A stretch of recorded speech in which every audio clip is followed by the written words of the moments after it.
Thich Nhat Hanh, the Buddhist teacher, says that the greatest gift a parent can give to a child is his or her own happiness.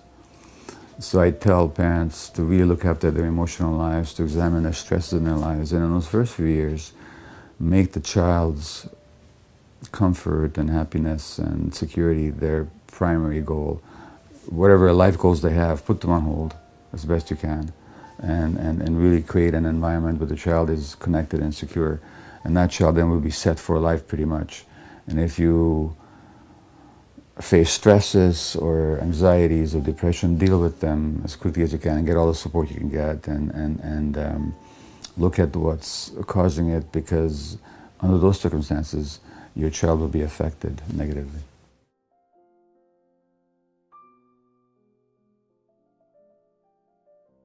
It used to be thought that babies are sort of blank slates on which you can write anything you want. Well, that's not true. What is true is that babies are born with tremendous potential for self-realization, but also for self-negation.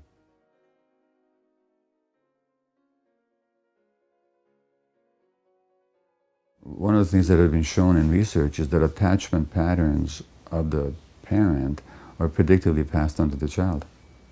So you can do an interview with a prospective parent a couple of years before the child is born and predict how that yet unconceived child will respond to attachment issues at 1 year of age. And then that'll predict how that child, when grow up, will exhibit attachment patterns as an adult.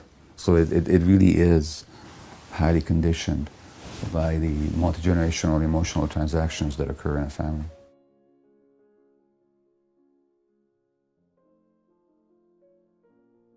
The human brain is not strictly an organ that develops according to genetics. In fact, nothing is. As I gave the example of the seed, I mean, if you want that seed to grow, you have to plant it in the right kind of ground with the right conditions of light and irrigation and nutrition.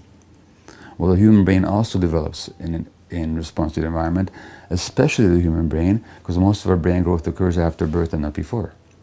About 80% happens after birth, and much of that in the first 3 years of life. So by the end of the third year of life, the human brain is something like 80 or 90% adult size, whereas the human body is about 18% adult size. So those first 3 years are hugely important. Now, which circuits develop and which do not depends very much on environmental input.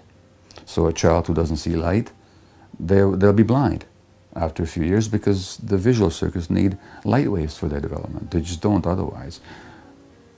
Our capacity for intimate relationships, for connection, for self-regulation, for attention, for stress regulation, these all depend on crucial brain circuits. These brain circuits require the right conditions as well.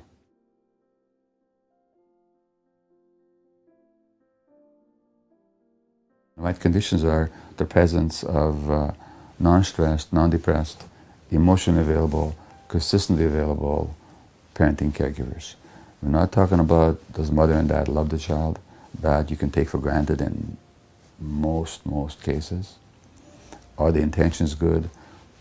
That's always there. We're just talking about how stressed or distracted or depressed the parents may be. And the more they are, the more that'll interfere with the child's healthy brain development unless they get the right support.